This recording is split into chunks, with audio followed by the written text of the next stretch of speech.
आप लोगों के 10th एग्ज़ाम में जब फाइनल सेंटर पे एग्ज़ाम देने जाइएगा तो आप लोगों को ऐसा ही साइंस का क्वेश्चन पेपर मिलेगा।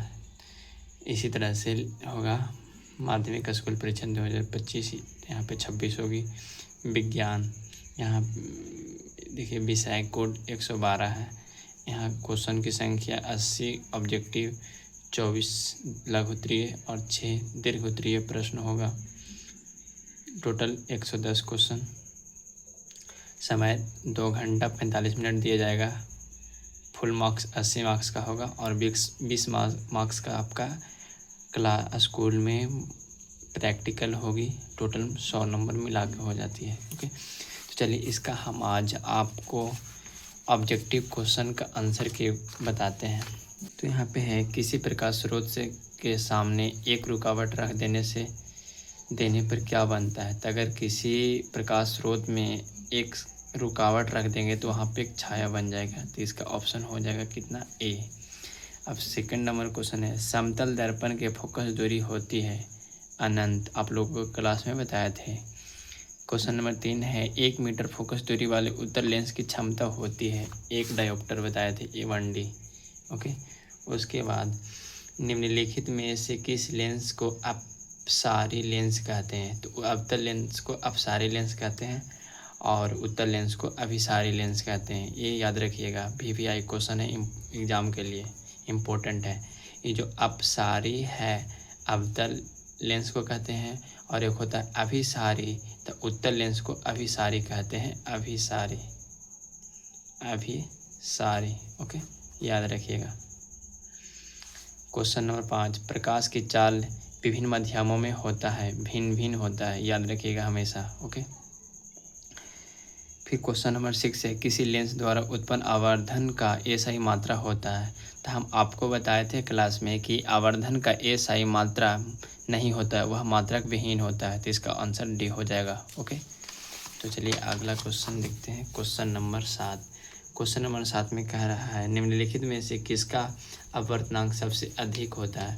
तो आपको क्लास में हम बताए थे कि सबसे अधिक अपवर्तनांक हीरा का होता है। ओके, फिर क्वेश्चन नंबर 8 है, एक अभिसारी लेंस बनाता है तो वह कभी आभासी तो कभी वास्तविक बनाता है। ओके, अगर दर्पण होता तो काल्पनिक बनाता, लेकिन यहाँ लेंस है तो सदैव कभी आभासी तो कभी वास्तविक प्रतिबिंब बनाता है। ओके, तो यहाँ पे देखिए क्वेश्चन नंबर 9 है, आकाश का नीला रंग होना किस परिघटना का परिणाम है। तो हमेशा परिकिरण के कारण होता है। ओके, क्वेश्चन नंबर 10 है, प्रकाश का प्राथमिक वर्ण है। तो हम बताए थे उसमें लाल भी होता है, नीला भी होता है और हरा भी होता है। तो इनमें से सभी हो जाएगा डी। ओके, क्वेश्चन नंबर 11 है, बृहद संख्या में प्रकाश सुग्राही कोशिका कहाँ होती है। तो रेटिना जो है हमारी, रेटिना में प्रकाश सुग्राही कोशिकाएं होती है। ओके, फिर क्वेश्चन नंबर 12, दूरदृष्टि के उपचार के लिए किस लेंस का उपयोग किया जाता है। तो हम आपको बताए थे कि दूरदृष्टि दोष के लिए किस लेंस का उपयोग किया जाता है निवारण के लिए। तो यहाँ पे होगा उत्तल लेंस। ओके, इसके बाद मानव नेत्र के लिए दृष्टि का अस्थायित्व होता है 1/16 सेकेंड होता है। ओके, यहाँ पे क्वेश्चन नंबर 14, निम्नलिखित में से कौन सा मात्रक वाट के बराबर होता है। तो जूल प्रति सेकंड होता है, याद रखिएगा हमेशा, जूल प्रति सेकंड। ओके, क्वेश्चन नंबर 15 है, 1 किलोवाट घंटा बराबर होता है 3.6 गुने 10 के पावर 6 जूल के बराबर होता है। और इसे यहाँ पे इसे हम 1 यूनिट के बराबर होता है, तो इसलिए यहाँ पे ऑप्शन ए लगाएंगे। ओके, याद रखिएगा। फिर क्वेश्चन नंबर 16 है, विद्युत शक्ति का एसआई मात्रा वाट होता है, आप लोग को बताए थे क्लास में। फिर यहाँ पे है क्वेश्चन नंबर 17, 1 किलोवाट घंटा बराबर होता है, यहाँ पे देखिए जस्ट अभी ऊपर में बताए हैं 1 किलोवाट घंटा बराबर कितना होता है 3.6 गुने 10 के पावर 6 जूल के बराबर। तो यहाँ पे वही क्वेश्चन पूछा है 1 किलोवाट घंटा बराबर कितना होता है। तो यहाँ पे 3.6 गुने 10 के पावर 6 जूल होता है। ओके, उसके बाद क्वेश्चन नंबर 18, दाएं हाथ के अंगूठे के नियम को किसने प्रतिपादित किया था? तो हम बताए थे आपको क्लास में, फ्लेमिंग के वाम दाएं हस्त।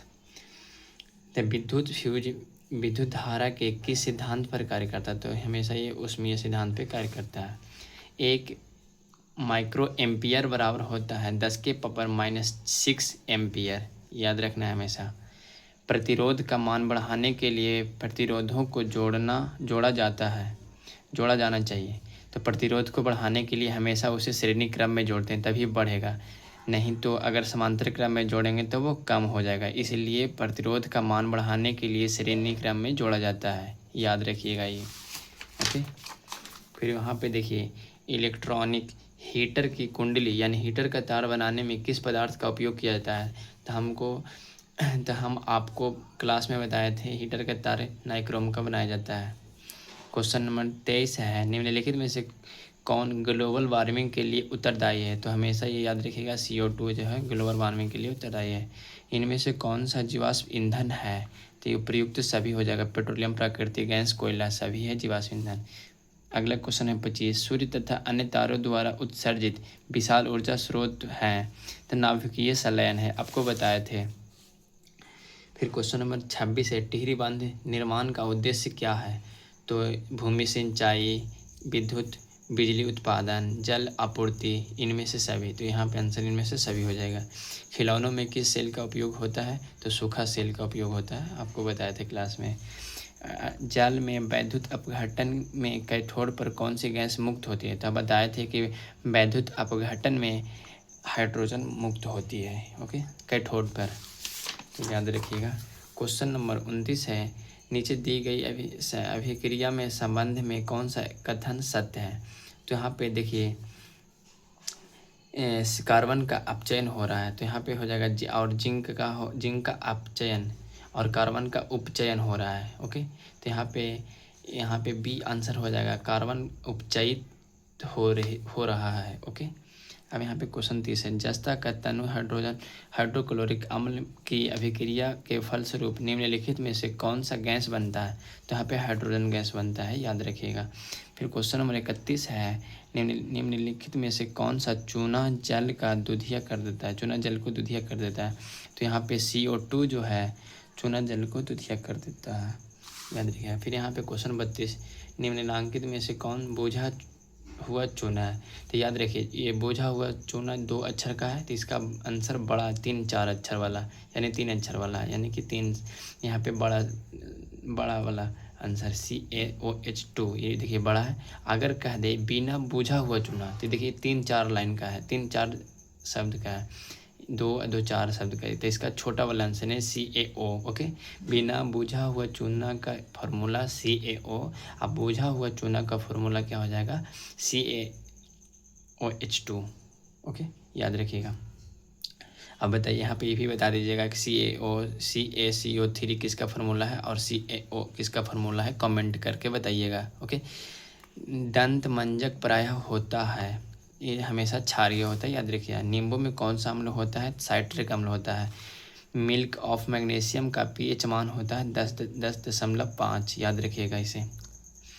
मिल्क ऑफ मैग्नीशियम का pH मान होता है 10.5, याद रखिएगा इसे।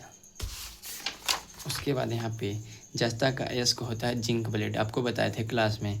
धातु जो सिर्फ अम्ल राज्य में घुलता है, तो हम बताए थे औरम, ये हमेशा अम्ल राज्य में घुलता है।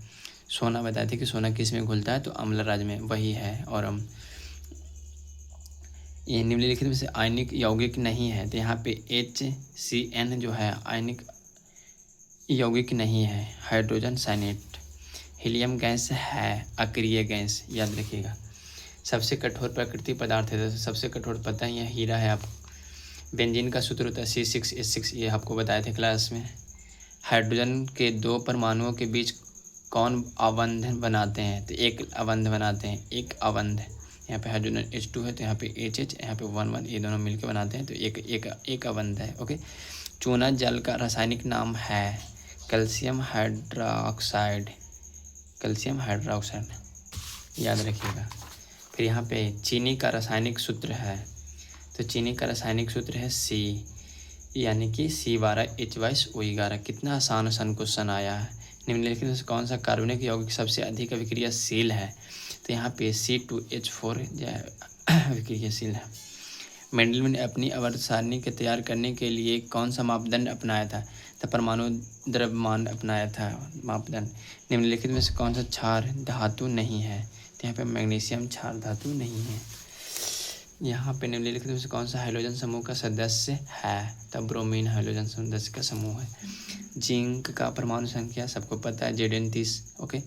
निम्नलिखित में से कौन सा विद्युत ऋणात्मक होता है? तो याद रखिए धनात्मक जो होता है धातु होता है और ऋणात्मक होता है अधातु। तो यहाँ पे ऋणात्मक पूछा है इसलिए अधातु हो जाएगा। ओके।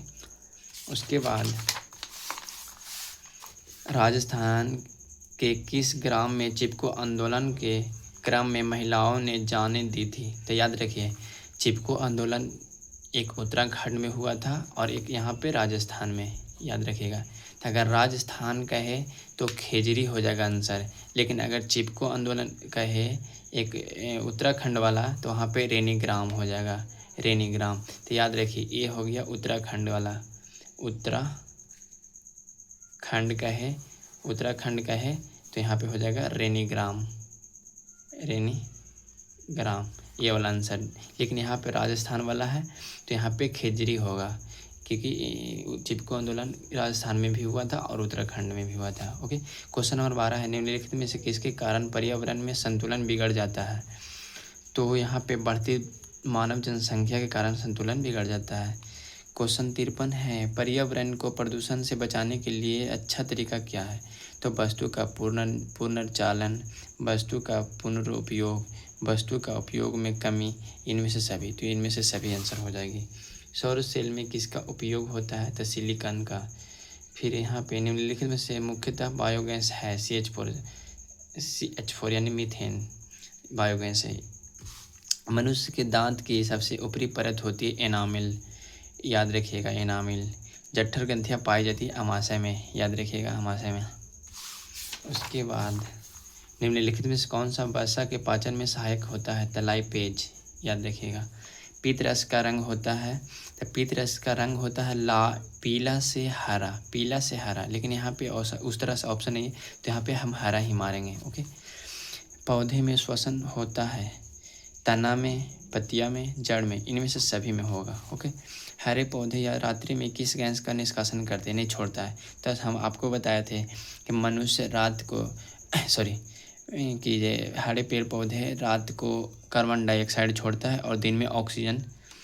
हम आपको बताए थे कि हरे पेड़ पौधे रात में कार्बन डाइऑक्साइड छोड़ता है और दिन में ऑक्सीजन। ओके। तो यहाँ पे क्वेश्चन नंबर 62 है किण्वन के फलस्वरूप कितने ATP निर्माण होता है? तो किण्वन के फलस्वरूप 2 ATP का निर्माण होता है, याद रखिएगा हमेशा। उसके बाद क्वेश्चन नंबर 63 है सामान्य डायस्टोलिक रक्तदाब होता है? तो 80 होता है, 80 mmHg। अगर यहाँ पे सिस्टोलिक होगा तो 120 होगा, लेकिन यहाँ पे डायस्टोलिक है तो 80 हो जाएगा, याद रखिएगा इसे। ओके। उसके बाद पौधे में बाष्पोत्सर्जन किस अंग में होता है? तो पत्तियाँ में होता है, आपको बताए थे हम जब बायोलॉजी पढ़ा रहे थे। तो यहाँ पे अस्थियाँ क्या है? तो एक उत्तक है, यानी बोन जो हड्डी है वो पादप में अवशिष्ट संचित रहते हैं। तो छाल में, पत्तियाँ में, कोशिकीय रिक्तिकिया में, इनमें से सभी में। वृक्क के संरचनात्मक एवं क्रियात्मक इकाई को क्या कहते हैं? तो हम आपको बताए थे वृक्क के संरचनात्मक एवं क्रियात्मक इकाई को नेफ्रॉन कहते हैं। अपने नोट्स में देखिएगा हर एक क्वेश्चन हम आपको बताए हैं, बस आप लोग रिवीजन नहीं करते हैं इसलिए आप लोगों से क्वेश्चन नहीं बनता है। फिर यहाँ पर देखिए पौधे के उत्सर्जी पदार्थ हैं, तो इनमें से टैनिन हो जाएगा, रेजिन हो जाएगा, गोंद हो जाएगा, इनमें से सभी। ओके। यहाँ पे स्मरण शक्ति का मुख्य केंद्र है सेब्रियम। उसके बाद जड़ का अधोगामी वृद्धि कहलाता है गुरुत्वानुवर्तन।